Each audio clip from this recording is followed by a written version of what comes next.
Iya, kita bisa mengetahui tentang kehidupan orang lain. Ya, dari mulai masa kecilnya sampai dia dewasa. Apakah dia punya permasalahan atau tidak? Oke, that is about biography. Now for today, we will continue our material. Kita akan lanjutkan materi kita. Look at the PowerPoint. Sekarang lihat PowerPoint-nya, ya.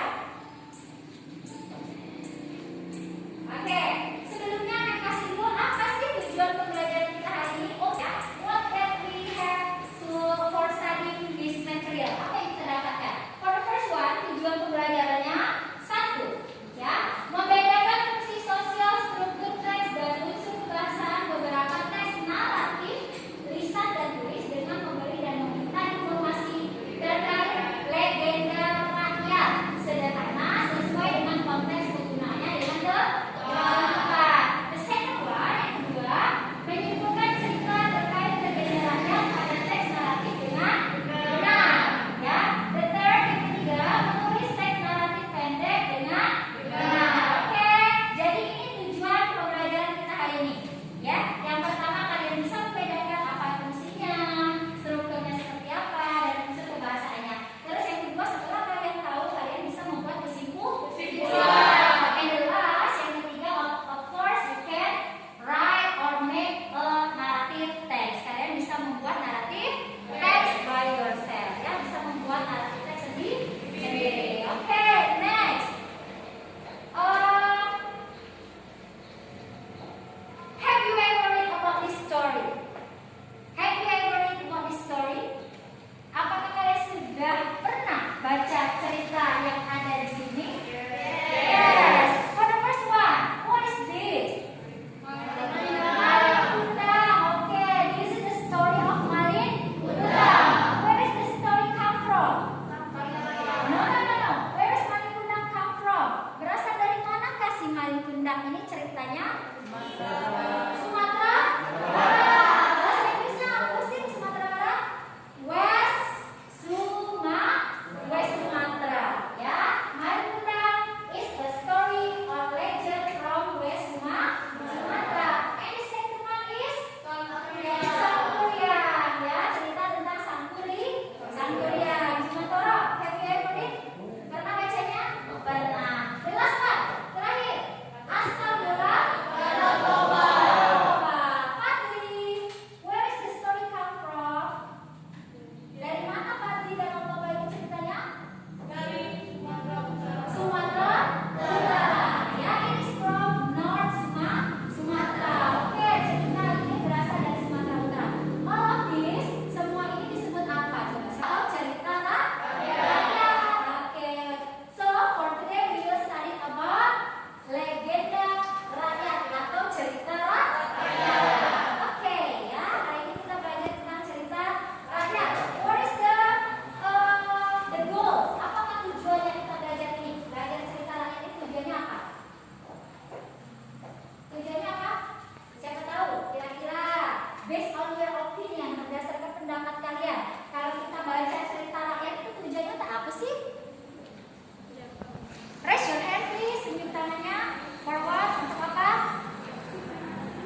Dapatkan informasi apa saja yang ada dalam video.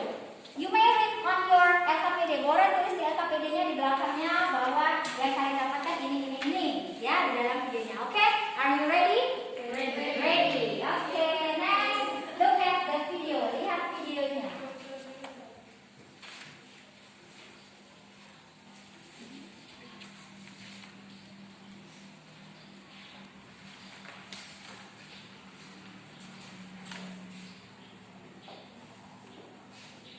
This is a story about Marlon Kundang. He was a boy from a very rich family who lived in Christmas.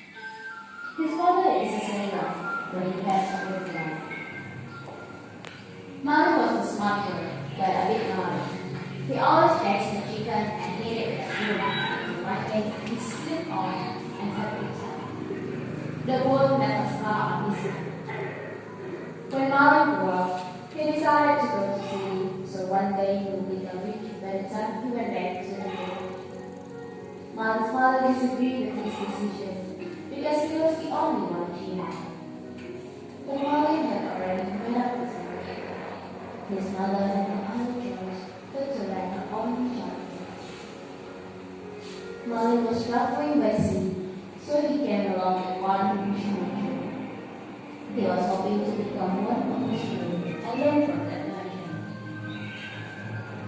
Marlon went to any place wherever the winds took him.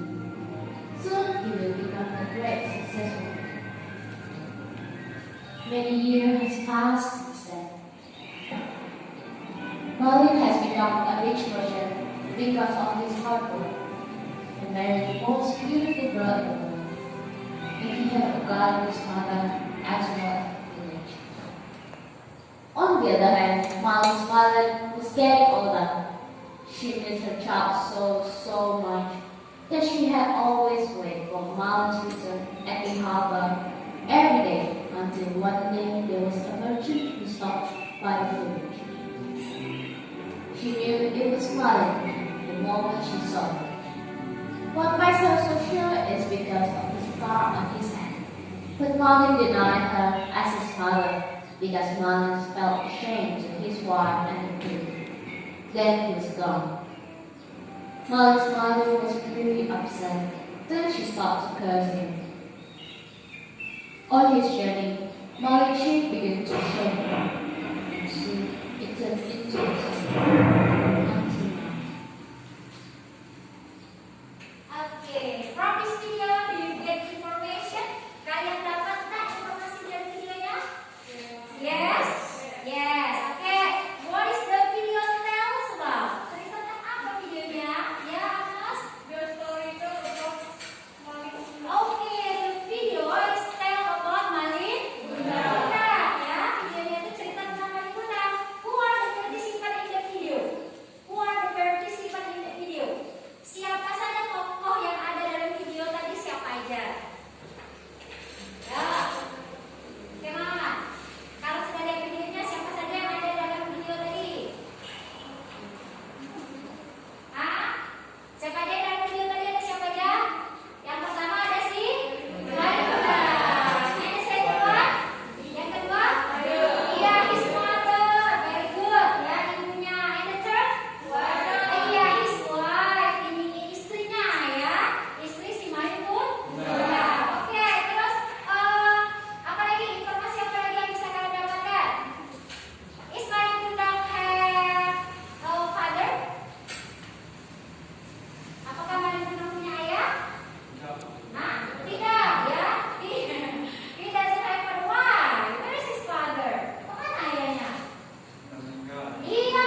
from the story. Ya, analisa atau carilah yang manakah yang termasuk orientasi, komplikasi, dan resolusi dari video yang dari cerita tersebut. Terus, find out the moral value of the story. Carilah nilai moral yang ada pada cerita tersebut. Dari cerita Malin Kundang itu nilai moral yang bisa kalian dapatkan apa? Pesan moral yang bisa didapatkan apa ya? And then put your answer in the table below. Letakkan jawaban kalian di dalam tabel di bawah ini ya. Di lembar evaluasinya sudah menyiapkan tabel, silakan ditulis di situ. Nanti after that perwakilan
Ya, it means that all of you are active student ya. Artinya kalian semua adalah siswa yang aktif, oke?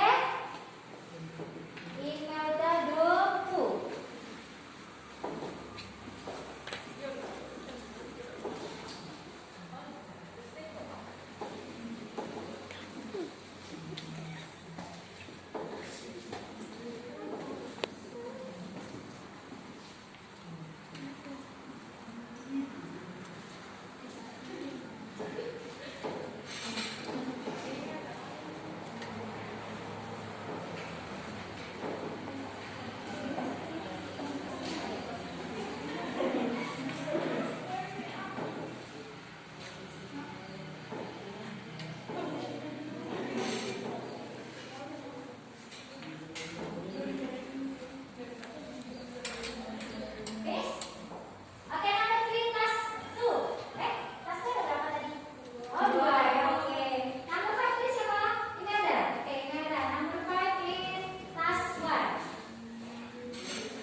pandang kalian?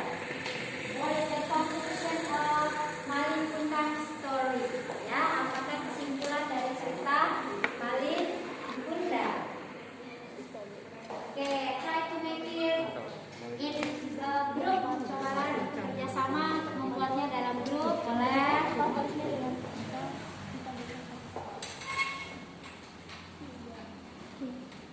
Conclusion. Kalau conclusion kesimpulan berarti tidak panjang ya. Yang namanya membuat kesimpulan in short answer, ya, jawaban yang pendek atau short statement.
Have you ever spent the time to read novel or tale that is read by everyone before going to bed and watching folk tell the family in the off?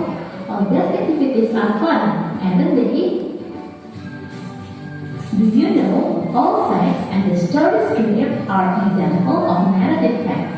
So, in this video, we will learn narrative facts.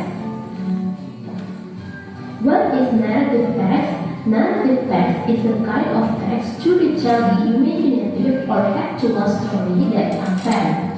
Teks naratif adalah jenis teks imajinatif atau faktual, cerita yang mungkin saja terjadi pada masa lalu, dengan rangkaian peristiwa atau ceritanya dari waktu ke waktu dijabarkan secara kronologis atau berurutan. Oke, yang namanya legenda atau cerita rakyat itu termasuk ke dalam naratif teks ya, dia termasuk ke dalam naratif teks. Jadi jenis teksnya itu ke dalam naratif teks itu namanya cerita rakyat. Ya, terus apa itu naratif teks? Faktual. Ya, naratif teks is a text ya, ini is a text, a kind of text to tell the imaginative or factual story in the past tense ya. Jadi itu naratif teks itu adalah teks yang menceritakan tentang imajinasi atau ceritanya nyata yang terjadi pada masa lampau atau pada masa lalu.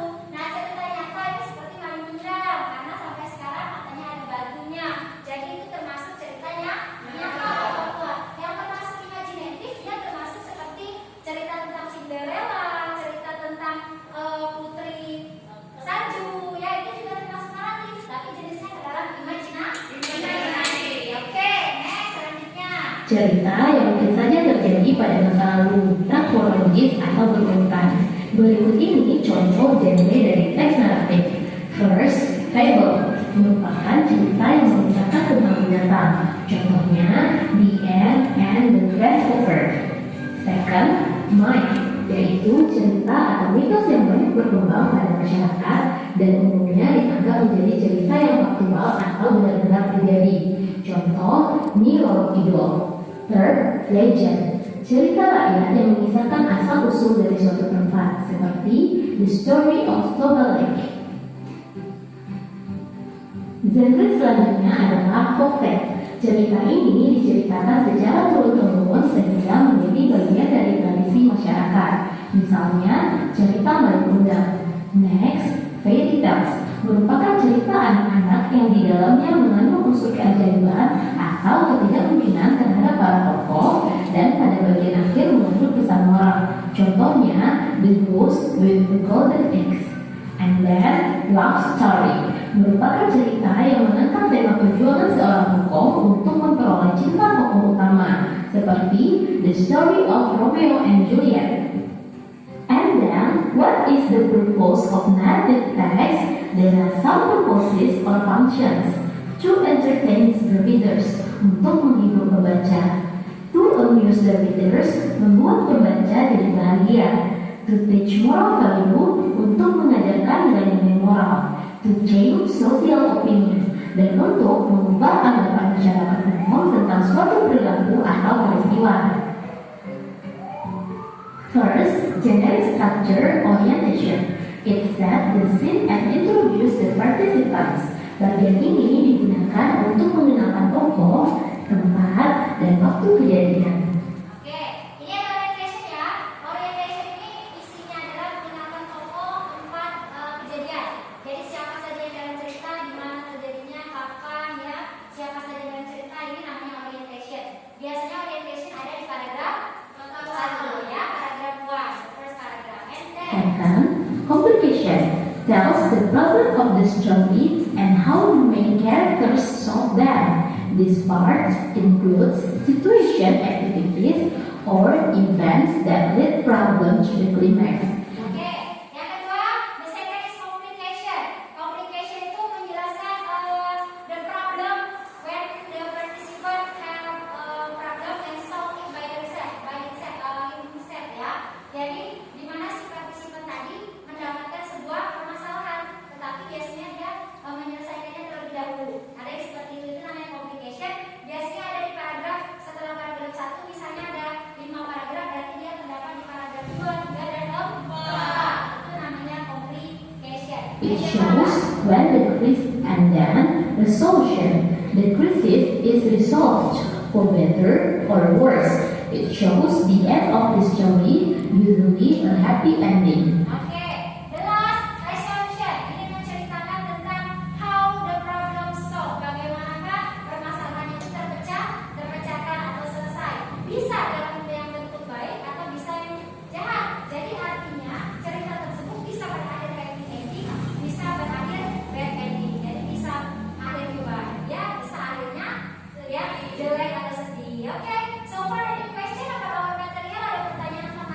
Ya? No? No. Oke. The last duty. Ya, tugas terakhir is you have to do individually. Kalian kerjakan individual dengan minta buat ada kertas satu lembar, a piece of paper. Ya. What is your assignment? Apakah tugas kalian? Ini nak ya. The last. Yang terakhir ini. Nah ini ya yang definisinya, naratif apa, unit teachernya. Nah ini. To make sure that you have understood the material now, I want you try to write the ending of Mario Kunda's story based on your own idea. Ya.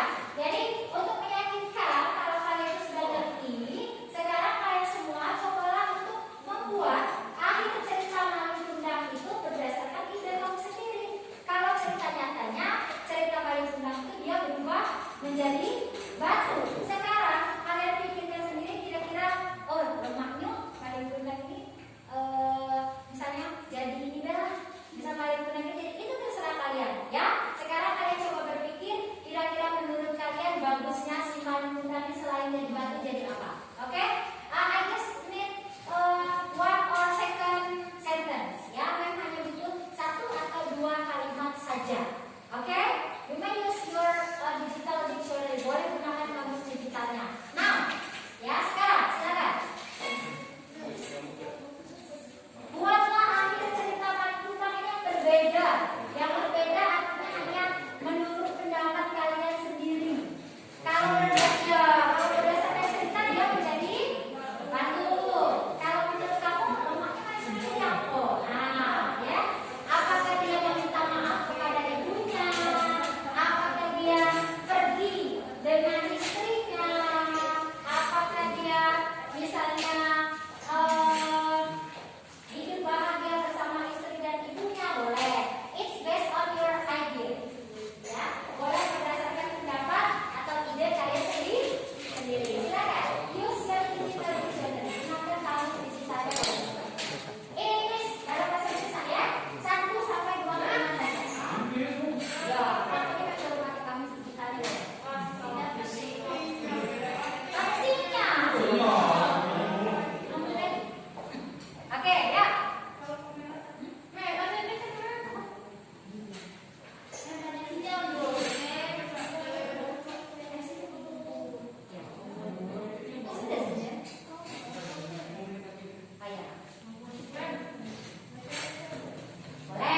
silakan. Yuk, teriak.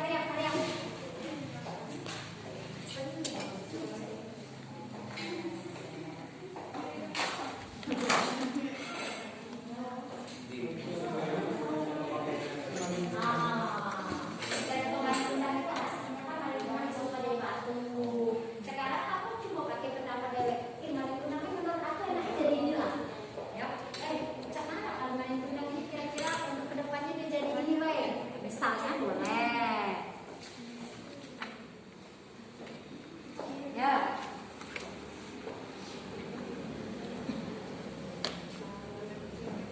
Ayo, pusing-pusing lah mikirin. Ya. Gali pengetahuannya.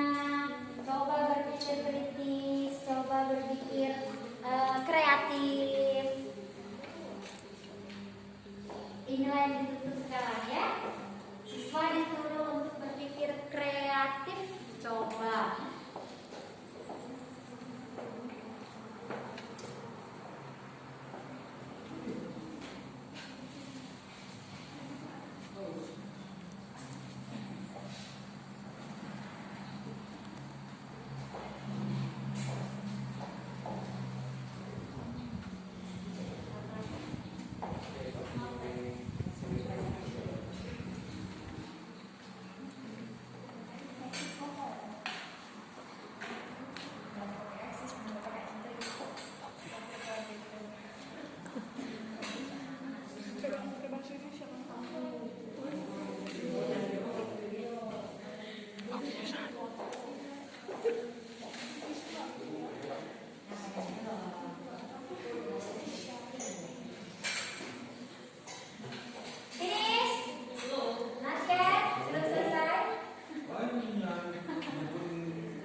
Why?